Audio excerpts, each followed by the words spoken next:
Hello, I'm Shantanu. I'm from Sydney, Australia.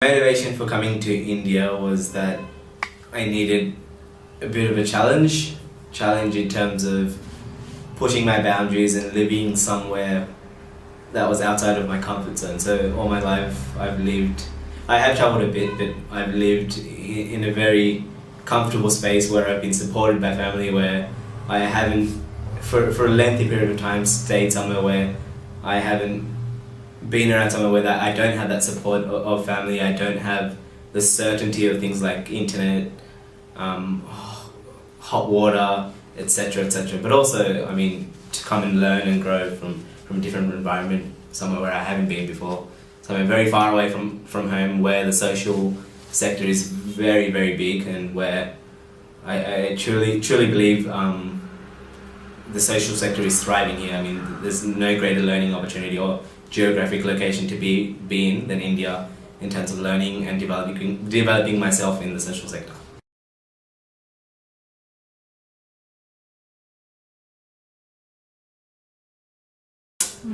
My preconceived notions of the working in the social sector in India, I thought it was going to be a huge learning curve. Obviously, a lot of the direct service and the impact of social work is in countries like India. There are multiple amounts of global NGOs that are doing incredible work in India, and the leading social entrepreneurs in India, left, right and centre. So I knew that coming here, I'd be able to develop my way of thinking.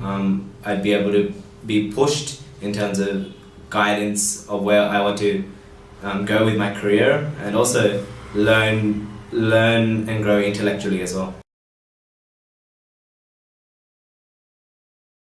Biggest challenge in India, probably just missing people back home. We all have left the closest people in our lives back home to come here for a long period of time, and these are often people that we hold on to for strength during times of good and bad. So challenge was building a trustworthy network, building close relationships that had the same effect or had the same closure when you need people. So I think that has been a challenge, and it continues to be a challenge. I'm still working on if I decide to stay in India for longer than I intended to. I will really need some friends and people that I can turn to when it's needed, and also just to go to outside of a work spectrum, and someone that I can talk to. So building that network up and building those trustworthy friendships up has definitely been the hardest part.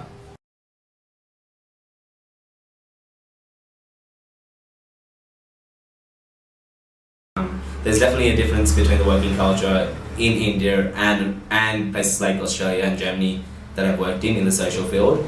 In places like Australia, I feel that regardless of whether you work in a corporate sector or whether you work in the development sector, it's very siloed. You don't have that open communication source.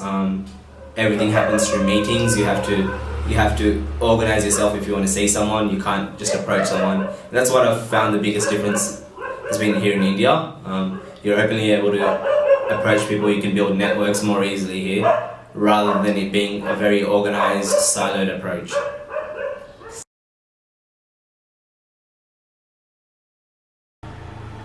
Biggest lesson, I don't think I can come up with one biggest lesson, but I've come up with many realizations, and one of those realizations is that there are absolutely incredible people out there that are really relentless in their pursuit to tackle societal problems. And for me, it's been a huge inspiration coming here to India and seeing people that have given up so much to wanting to tackle some of these issues and these problems, and to see them go out day in and day out to fail, then get back up and try to solve these problems has been truly inspirational. And as someone that is young and is aspirational, it's a big learning for me, and something that I'll definitely take away with me when I leave India, and definitely share stories with as I move forward with my life and career.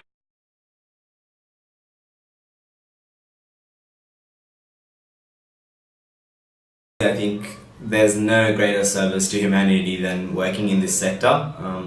I truly encourage every single young person out there to do something in the local community that will expose them to giving back to greater good and doing greater good.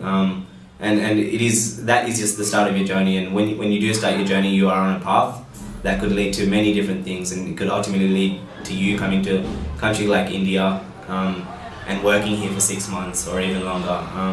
My advice is break out of your comfort zone, follow your heart, follow things you're passionate about, and definitely just go for it. You be up for anything. There could be a lot of failures while you're here. It could be there will be a lot of learning, but you have to be open to anything. But it's highly encouraged that you do something that will challenge yourself, that really will make an impact to people's lives, and I'm sure out of the experience you'll take away something that money can't buy.